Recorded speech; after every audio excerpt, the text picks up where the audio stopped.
political parties funding directly. It had to go to the big brother ODM. And Mr. Speaker, now with this law, the registrar of political parties will be able to disperse funds directly to that members of that coalition, Mr. Speaker. Mr. Speaker, when you look at this bill, Mr. Speaker, when you look at this bill, it has even reduced the threshold for you to gain the political parties fund. Mr. Speaker, under the Political Parties Act, you are required for you to be registered as a political party. You must have minimum of 24 offices in the counties, Mr. Speaker. You also you need to have registered members, Mr. Speaker, 1,000 minimum in every county. For you to fulfill that, Mr. Speaker, you need money. The small political parties, Mr. Speaker, have really suffered. Under the Political Parties Act, there's 0.3%, Mr. Speaker, that is supposed to be channeled to the political parties for purposes of enhancing democracy.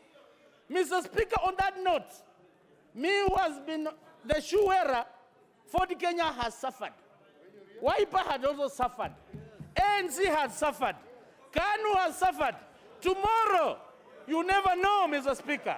So in terms of this provision, Mr. Speaker, this is going to heal in terms of sharing political parties fund. On the other contrary, Mr. Speaker, Mr. Speaker, the negative part of this bill, which you are proposing amendments, Mr. Speaker, in the committee of the whole House, is to force political parties that the coalition must be done at least 6 months to general election. That we want to amend, Mr. Speaker, so that you can allow coalitions as late as possible in line with the elections calendar, Mr. Speaker. When we go to the committee of the whole House, President Mwai Kibaki's coalition, Mr. Speaker, was formed as late as 90 days to the general election. So that is the bit, Mr. Speaker, that I call upon the honorable members. When we come to the committee of the whole House, we should be able to amend accordingly so that we give people freedom, Mr. Speaker, for the purposes of having free and fair elections, Mr. Speaker. Mr. Speaker, this is a multi-party democracy. And the future of this country, Mr. Speaker, is in the coalitions. There's no way a single political party, Mr. Speaker, can grab power without coming up to negotiate. And in the spirit of negotiation, Mr. Speaker, under MOUs, it must be a win-win situation to every party. It is a give and take. I'm calling the honorable members to look at this bill objectively. Let's look at the gains of this bill, and where we need amendments, let's come and reason together and be able to amend accordingly for purposes of having free and fair elections, Mr. Speaker. Mr. Speaker, I thank you and I support. Honorable Rachel Nyamai. Rachel Nyamai. Rachel Nyamai. Thank you, Honorable Speaker, for giving me this opportunity. From the onset, Honorable Speaker, I support this Political Parties Amendment Bill with very clear reasons, Honorable Speaker. Honorable Speaker, these amendments that we are doing are going to give an opportunity within the law to be able to conduct direct nominations and also indirectly within the law, Honorable Speaker. And this is going to be cheaper for our political parties. The participation of the members' lists in the nominations, Honorable Speaker, is also going to bring some sanity in nominations, so that people are not put in situations whereby other political parties will gang up against a candidate who is strong within a certain region. Honorable Speaker, as my colleagues have said, the future of this country, Honorable Speaker, is going to be in coalitions. And anybody, Honorable Speaker, who is scared of coalitions should know that this is the way to go. The situation of winner take it all is also going to be healed by the amendments that we are doing today, Honorable Speaker. Honorable Speaker, the situation, Honorable Speaker, that some individuals seem to be scared of, whereby one individual wants to take control of the win and other people are slightly lower than the winner are not given an opportunity to speak. It's not going to happen, Honorable Speaker. Honorable Speaker, the issue of sharing political parties' funds is also strongly going to be handled by these amendments that we are doing today, Honorable Speaker, whereby especially the small political parties are not going to be messed up by the big political parties, as it has happened with the Wiper, which some people are shouting, and I believe that they are not shouting because they are happy for Wiper. It's because of different reasons, Honorable Speaker. Honorable Speaker, yes, Kalonzo will be able to benefit, among others. Honorable Speaker, the matter of freedom of association is clear within our Constitution. So the amendments that you are going to do today, or to amend today, Honorable Speaker, are going to give an opportunity, Honorable Speaker. Honorable Speaker, the amendments that you are going to do, Honorable Speaker, will give a situation whereby different parties that have the same ideologies and the same policies can come together and lead within the law. Honorable Speaker, also registration of the coalition is very important, such that in case of any agreement that happens, Honorable Speaker, what was agreed within the coalition is registered by the political parties' registrar. And this will bring an opportunity whereby disputes can be resolved. Honorable Speaker, it's going to be cheaper for political parties in terms of nominations, and this is one of the reasons as to why I support these amendments, Honorable Speaker. Honorable Speaker, also, we are going to give an opportunity, Honorable Speaker, to IEBC to focus on real elections, so that matters of nominations are handled by the political parties, so that IEBC does not get involved in both nominations and matters of the general election, Honorable Speaker. This gives the registrar a clear role in nominations, Honorable Speaker. Honorable Speaker, recognition of coalitions in this CPP is also in the same spirit of BBI that we had, and I believe as an individual and as a member of, the member for Kitui South, that this is going to give a situation whereby our country, which is composed of big and small communities, different colors, red, white, black, yellow, will have an opportunity to be put together, green, to be put together in a situation whereby we have a stake in this country. So, Honorable Speaker, as a support, I want to say that anybody who has a problem with coalitions is not the best for the future of this country. And anybody, Honorable Speaker, who feels that small political parties should be collapsed in order to give space for one huge political party means that they have a problem with working with the other people. So, Honorable Speaker, as I sit, I would like to say that this CPP is going to give a chance to our country, to our parties, with the same ideologies, with the same parties, to be able to sit together. Honorable Speaker, I actually look forward already to this passing of this bill. Thank you.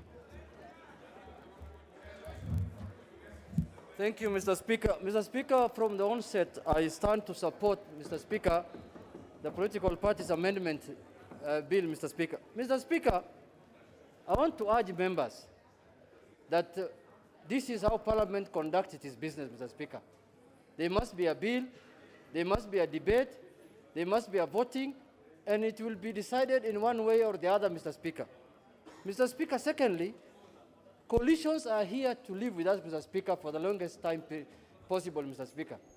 Mr. Speaker, since the advent of multi-party politics, Mr. Speaker, coalitions have been in existence. And this is a bill that is going to make coalitions work better. This is a bill that is going to make our politics have better hygiene, Mr. Speaker, than it was, Mr. Speaker. You could hear people raising issues of previous coalitions, Mr. Speaker. Exactly, this bill is supposed to cure those problems, Mr. Speaker. This bill is supposed to make our politics going forward better than it is today, Mr. Speaker. I know there are people who don't believe in coalitions. There are people who believe in political parties. There are people who want to be independent, Mr. Speaker. The Constitution guarantees everyone their right, Mr. Speaker. Mr. Speaker, this House will not decide this bill based on how loud your voice is, Mr. Speaker. This House is going to decide based on the persuasion every member makes to the other, whether it makes sense what you are saying or not, Mr. Speaker.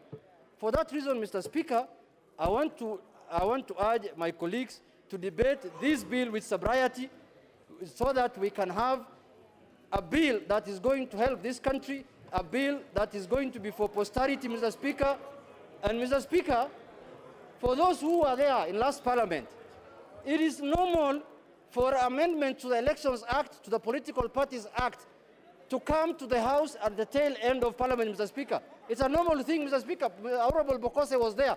I remember last Parliament, from the first election to the second election, there were amendments on whether elections should be conducted electronically or not, Mr. Speaker.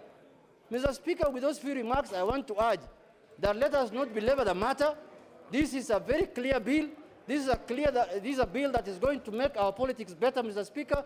And if you have numbers, Mr. Speaker, don't be worried. Don't shout outside there. We have numbers. Bring your numbers here now. They are required in the House, Mr. Speaker. Okay. Mr. Speaker, we are going to win this one hands down, Mr. Speaker. All right. Not shout Thank you this very one, Mr. much. Speaker. Thank you very much, Mr. Speaker. Honorable Alice Wahome.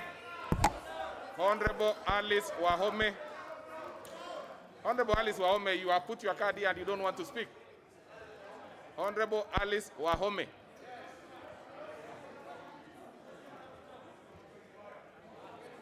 No, don't remove your mask.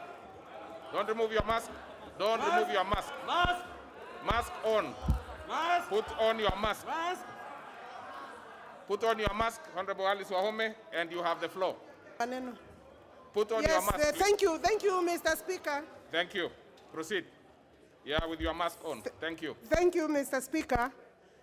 At the outset, I rise to oppose this bill on basis of, one, its timing.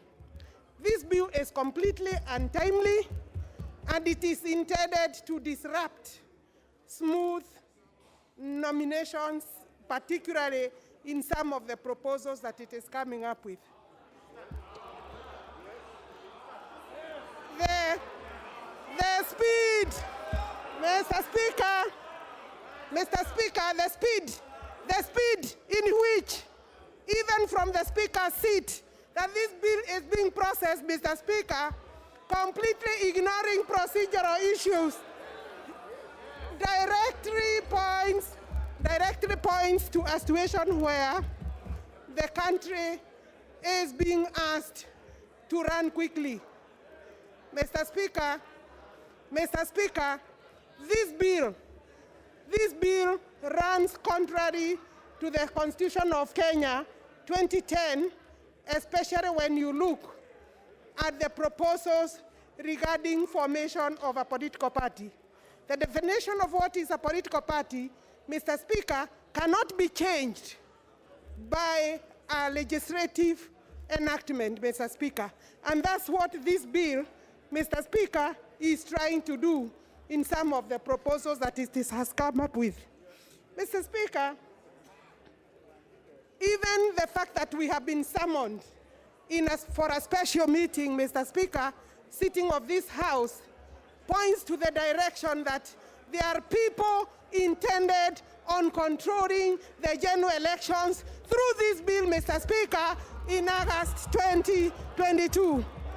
You will allow me say my thing, because we can see through these provisions the hand of the handshake partners, Mr. Speaker, who are now desperate and think that they can use the law, use this House, Mr. Speaker, to bring up provisions of the law that will facilitate an amorphous coalition of parties. The law today, Mr. Speaker, Mr. Speaker, allows coalition of parties. It allows coalition of political parties by the deposit of a memorandum to the registrar of political parties. What is this thing that has become so urgent, Mr. Speaker, that requires the session of the House to be called from leave, Mr. Speaker, to come and register it. When you look at the provision, every election period, Mr. Speaker, we find that there are disruptive provisions of the law that have been brought or are intended to give undue advantage to some people. Mr. Speaker, I'm therefore finding that the exercise of this House today, the summoning of this House today, in respect of this bill, absolutely unnecessary, Mr. Speaker. Mr. Speaker, the control, I will be moving some amendments, Mr. Speaker, on the register of members. We cannot allow the registrar of political parties to be the holder of the data of members of political parties. And Mr. Speaker, this is a very serious attempt by the registrar of political parties with the deep state, I dare say, to control the register of members of political parties.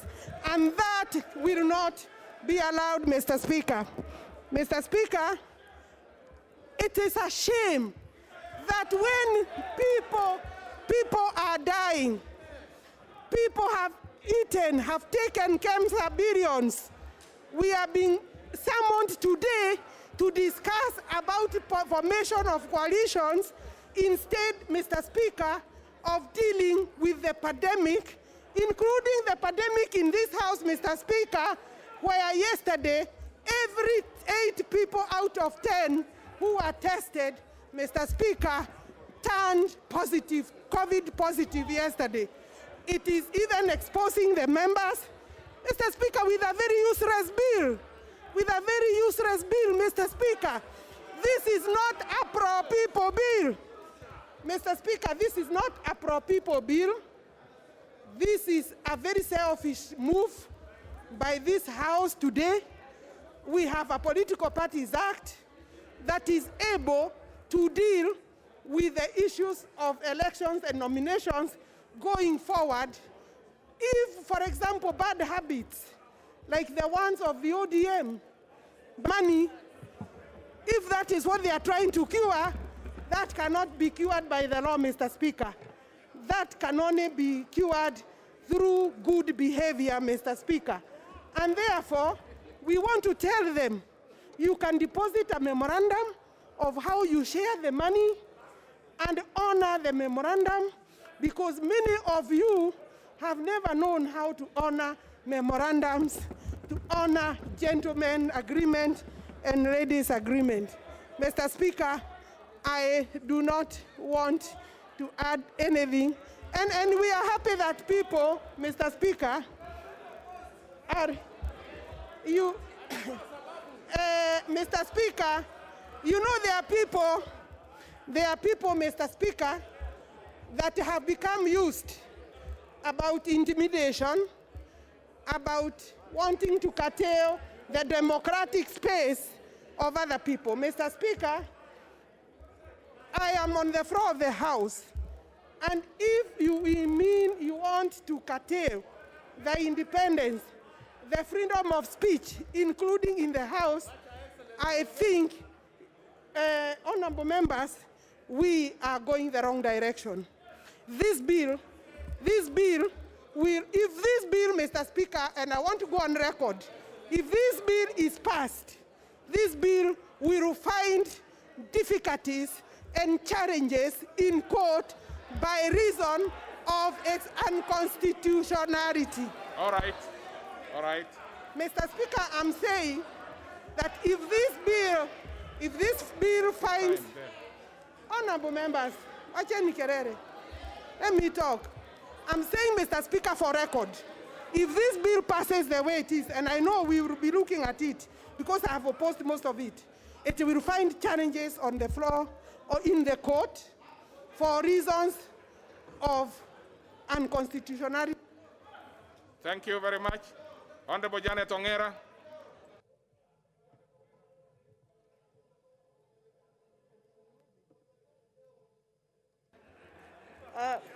Thank you, Mr. Speaker, for giving me this opportunity to contribute to this bill.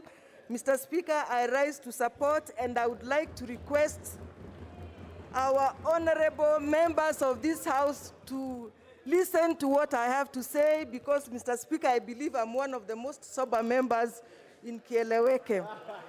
Mr. Speaker, I want to speak from experience. Mr. Speaker, I have run political parties for 10 years in my other previous life. And one of the reasons, Mr. Speaker, that was most challenging was the fact that we never had provisions for coalition political parties, whereby you would have corporate membership, Mr. Speaker. When I look at this bill, Mr. Speaker, it has provided for single political parties of single member constituency. I have seen that this amendment is going to provide for corporate membership. That is a coalition of political parties. It is also providing, Mr. Speaker, for alliances to be formed.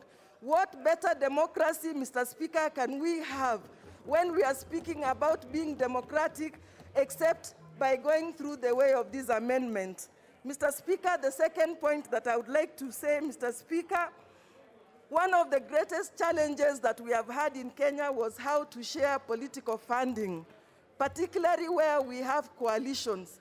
Mr. Speaker, I remember that the late Kalembe Ndile died crying that he was never given his money by Jubilee Party. Mr. Speaker, I know that our partners in NASA were crying that ODM never gave them their money until recently. Mr. Speaker, what better provision than to have a clear provision that the registrar of political parties can actually divide this money based on proportionate representation. Mr. Speaker, I urge, and I seriously urge my colleagues in Tanga to look at this with clear eyes. Don't be clouded. Don't be clouded by the arena of the heat of politics.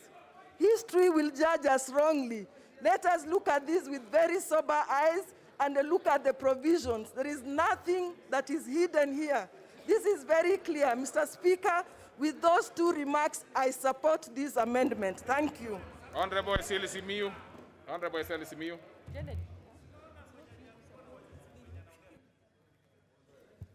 Thank you, Mr. Speaker, for this opportunity to also make my contribution to this bill. Mr. Speaker, this is my third term in this parliament, and all my time has been in coalition. In fact, I've been also part of the people who are negotiating formation of the two past coalitions, CORD and later on NASA.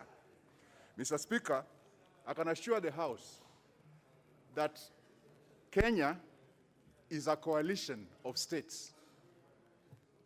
A coalition of nations. Nations, the Luya nation, the Kikuyu nation, the whatever nation. All those are nationalities. But then Kenya was crafted by the colonialists. And now we are a coalition of all those nations. We cannot escape the fact that our politics will also be governed by coalitions. These coalitions are an attempt,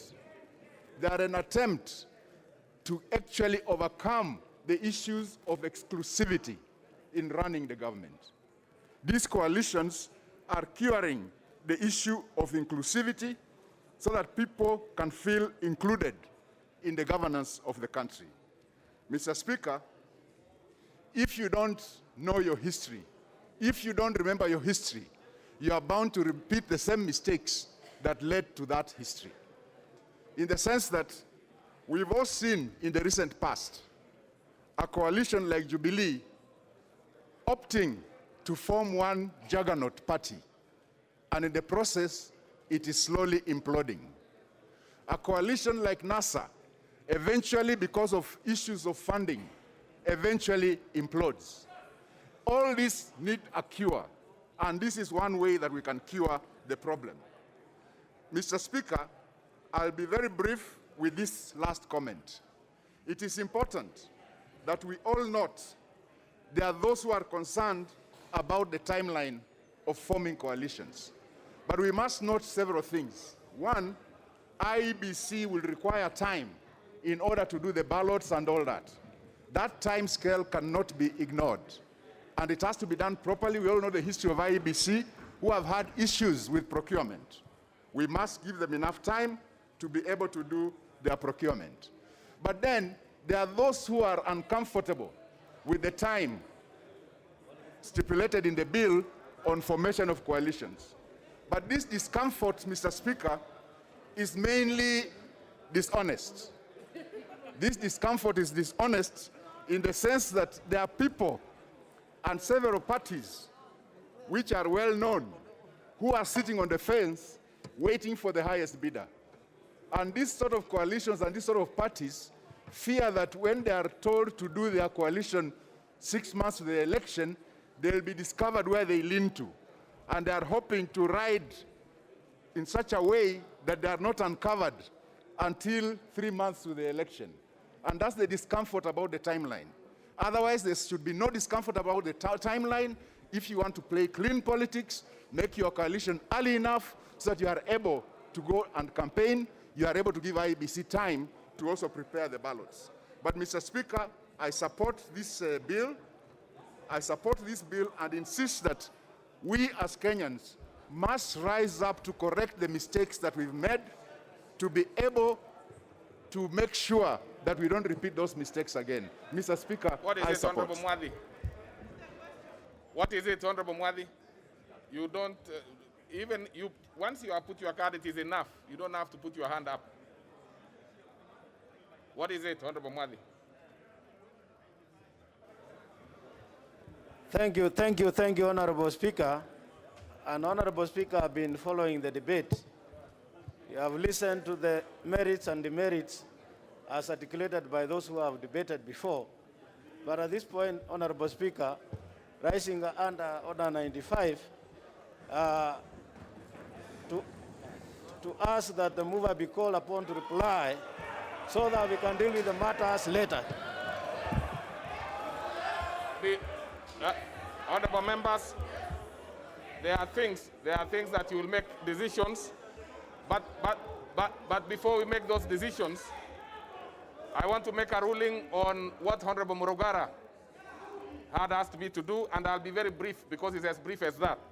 The Honorable Murugara raised two substantive issues, very substantive, that there was no public participation on the amendments proposed, the amendment bill, and secondly, that the amendments proposed are in breach of Article 260, Part 3 of Chapter 7 of the Constitution.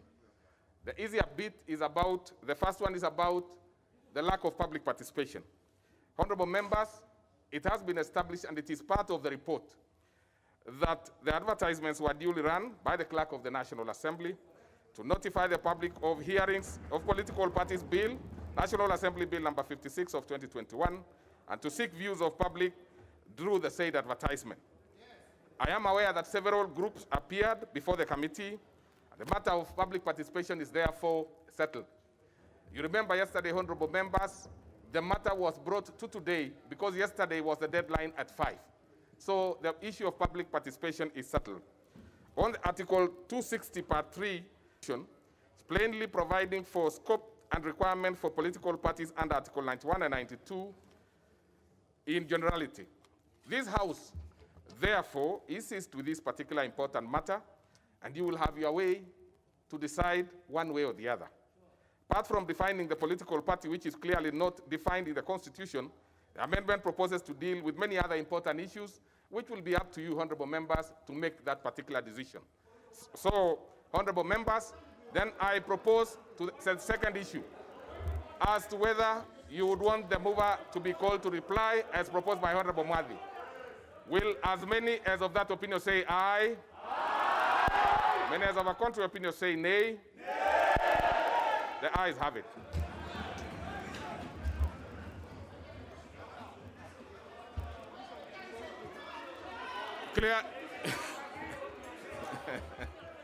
Clearly, honorable members, you can take your seats.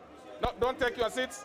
Allow the counting of these particular members, those who are standing. Count the numbers, and we confirm that we have the numbers to proceed to the next step. Yeah, just a minute, please. We are confirming Those who are standing, don't sit down.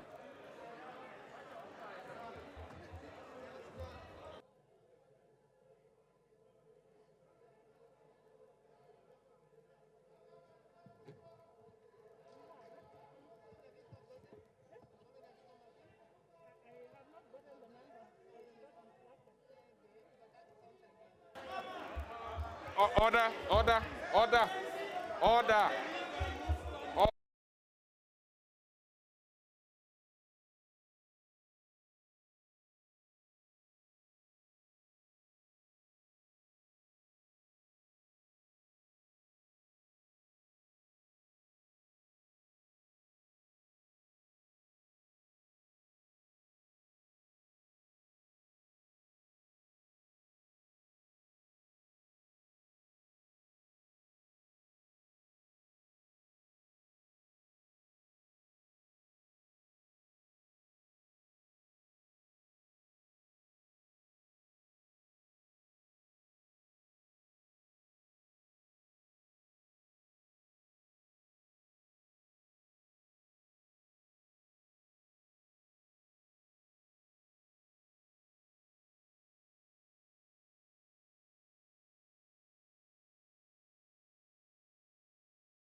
Close now all the doors, including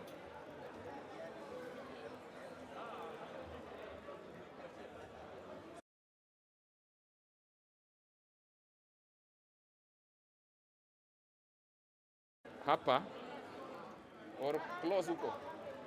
Yeah. Laini wasikuja hapa. Masara. Kwani you are 65 of you. But at least ulikuona ukitaka kupiga mtu. Unajua walipanga kuharibu parliament. Yeah, don't worry, it's okay. Now it's settled.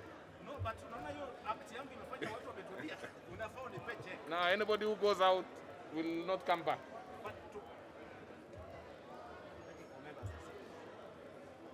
Now members, take your seats because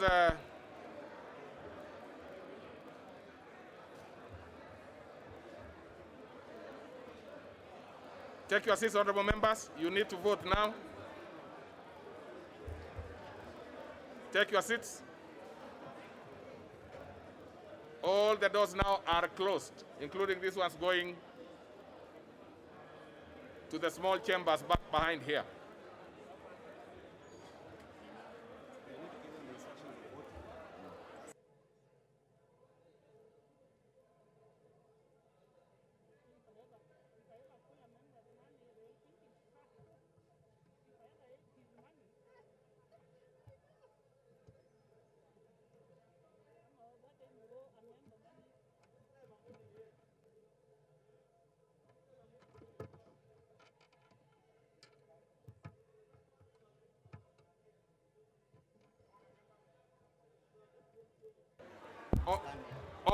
Order, members.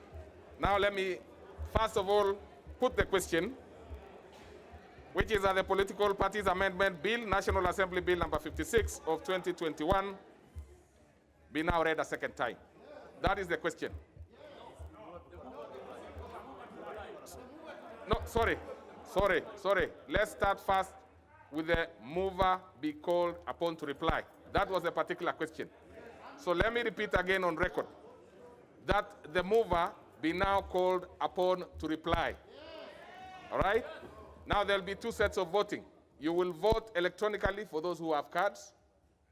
And so that we do not disenfranchise members who have not come with cards today, we understand the circumstances, will be allowed to vote manually. And those who are voting yes, other members. I mean, members know their thing. So I'm sure it is you are sufficiently guided. So we will take that now. So those voting yes will come to the right of the speaker, and those voting no, that is the position. To the right of the speaker, those who are voting yes, those who are voting no, to the left of the speaker. That's the position. It does not matter. Maybe today you would have wanted to be nearer, but that is the tradition of the House. The ones voting yes always votes to the right of the speaker. And those who have your cards ready, we will be voting electronically. So what you need to do, those ones who do not have cards, just come.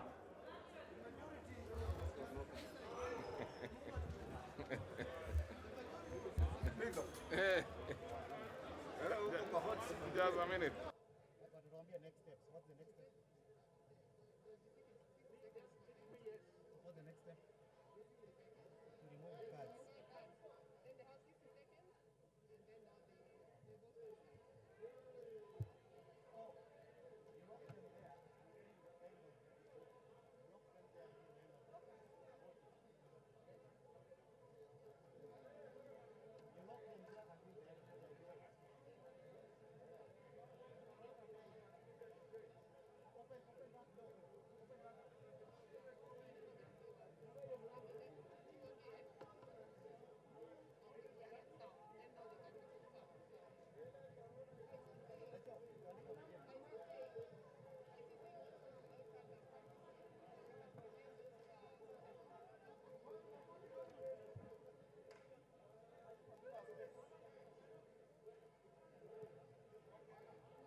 Now, order members, order.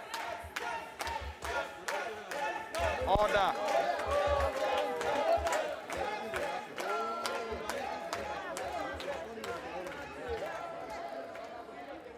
Honorable Nasir, put on your mask properly.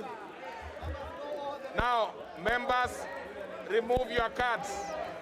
Remove your cards. Log out, honorable members. Those who have cards, log out first. Yeah?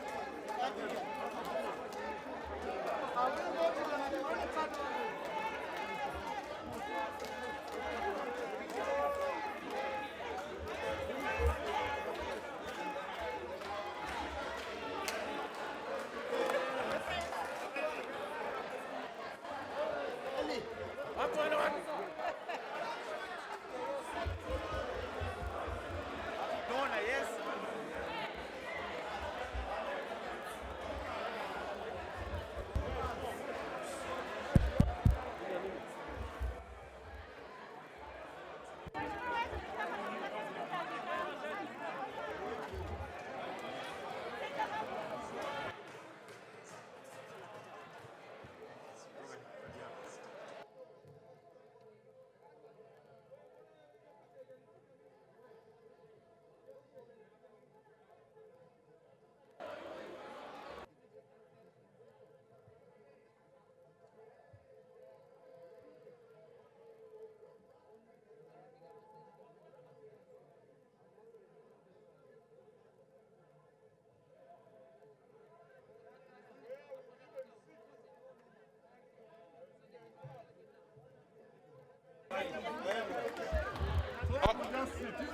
Order members, please resume your seats. We will vote manually, all of us. So you will be called out and you will vote. Everybody, honorable members, because most of you don't seem to have cards. So majority, so let's do a manual one. Let's go manual, yeah. Yeah, take your seats. Take your seats.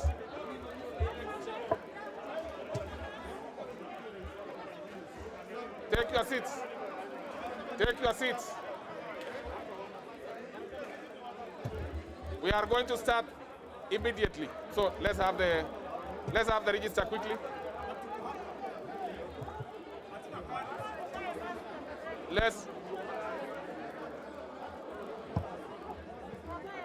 Please take your seats. Everybody seems to be.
Members at the National Assembly in this special sitting taking their position in the voting process. This will be manual voting process.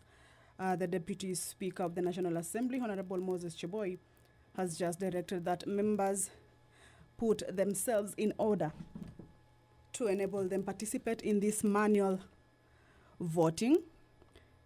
This is in accordance to the question that has been put, that the mover of the bill be called to reply, and this will require the two sides to declare their positions, whether they are objecting to that particular move or they would like the mover of the bill to be called to reply. This is a special sitting, and this morning the members began debating on the Political Parties Amendment Bill 2021. That is the only bill in the order paper this morning. It is a bill that has elicited varied reactions from the members and factions of political parties, raising issues on a number of the clauses in the bill, among them the formation of coalitions and the political parties,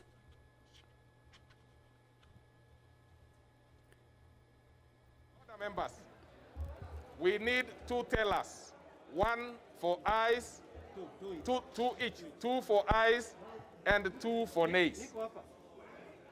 And clearly, we just hold on. And all the members who will be voting aye will be to the right of the speaker, and then they will come and have their names recorded there. Those ones who will be voting nay will be to the left. And then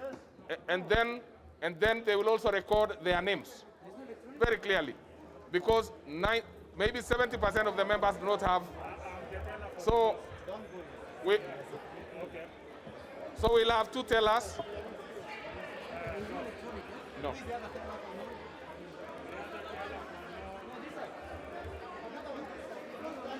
Now, and sit in your places, please. Yes, to the left and to the, yeah.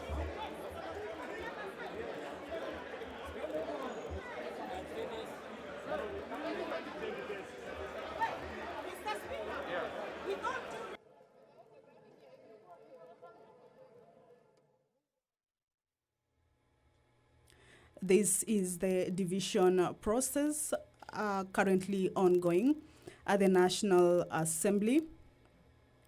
This is in accordance to the move by the Deputy Speaker, Honorable Moses Chiboi, that the mover of the bill be called to reply, but it has necessitated the House to go on division for the members to decide or make their decision on whether they would like the mover of the bill to be called to reply. And this will see members vote on either side, whether they would like or not. And this one will see members who will vote yes, perhaps go to the right side of the speaker, and those who will be objecting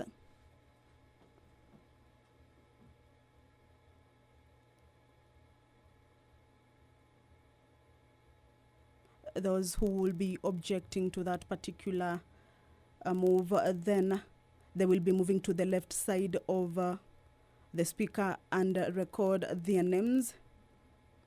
That is what is currently happening at the floor of the House. Members deliberating on which side they will be taking at this particular moment. It is a crucial moment. It is a crucial bill. It is a bill that has seen the House sort of divided this afternoon, but the debate began this morning, and the members have to be keen on the decision they are making, because as each member rose to give their opinions and their views, then each and every individual had their own opinions on this particular bill, those in support and those who are objecting it in totality. So here it can be called a game of numbers, because again there are 2 sides, those who are supporting it and those who are saying that it does not conform to the Constitution, some questioning the time that it has been brought to the floor of the House. Remember, these members were on a long recess, the annual long recess of about 7 weeks, but they were called to this particular special sitting just to enable this particular bill be debated on. It is supposed to be ready or passed in a period of about 6 months to the general elections. So like I told you earlier on, it's a game of numbers that political factions have to lobby for their members to make a wise decision for the two sides to get the numbers, the requisite number that is needed for the bill to go to the next stage. It is a crucial moment.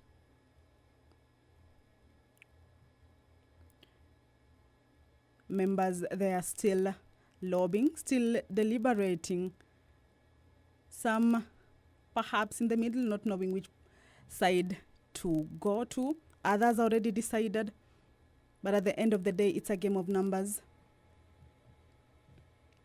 Remember, it is a bill that has elicited varied reactions, leaving the House divided.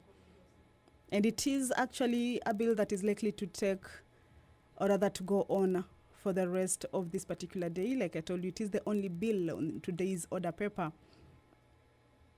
And the members will have to be keen on each and every move that they make before the floor of the House this afternoon.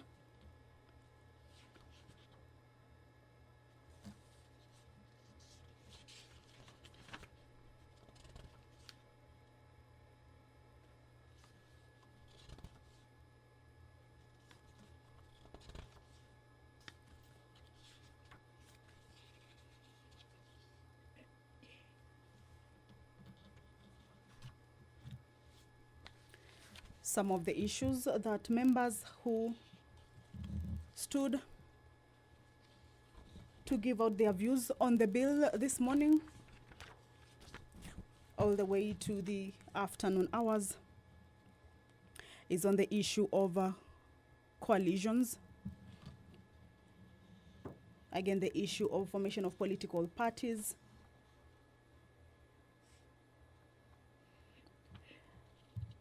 Clause 13 of this bill provides for the amendment of Section 21 of the Act to provide for both the suspension and the registration of a political party and the applicable process for suspension or the registration, where members who agree to this particular bill say that it is an opportunity for political parties or other members of a political party, in case a political party has been deregistered, then still protects everyone.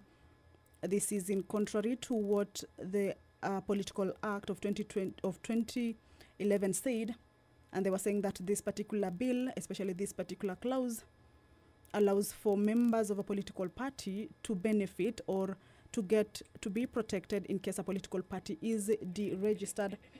Members, they are saying that this bill will actually protect everyone and that it should be voted for. Clause 14 of the bill provides for the amendment of Section 22 of the Act to provide for the continued holding of an office established under the Constitution by a person elected to that office after the deregistration of the political party to which that person belongs, whether or not the person joins another political party or remains independent of any political party.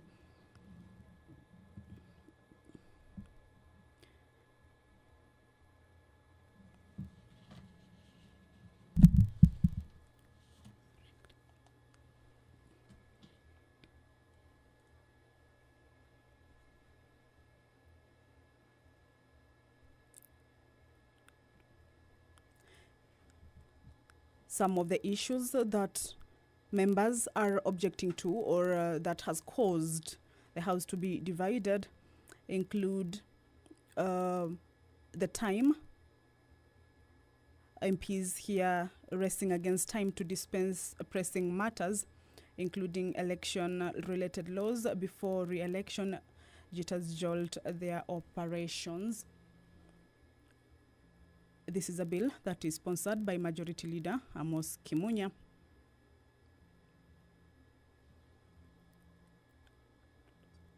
The bill seeks to reintroduce coalition political parties where constituent parties retain identity but form a coalition party as opposed to the current situation. It also seeks to replace political party with coalition of political parties. The bill provides that in case of a coalition political party, the coalition agreement must be submitted at least 6 months to an election. The coalition party will be registered in the office of the registrar of political parties. This is according to the proposed law. It also provides that a person may be expelled from a political party if he or she contravenes any provisions of the constitution of a political party, in this case prohibiting party hopping, which is a situation that has been seen happening in the country with regards to political parties and party hopping.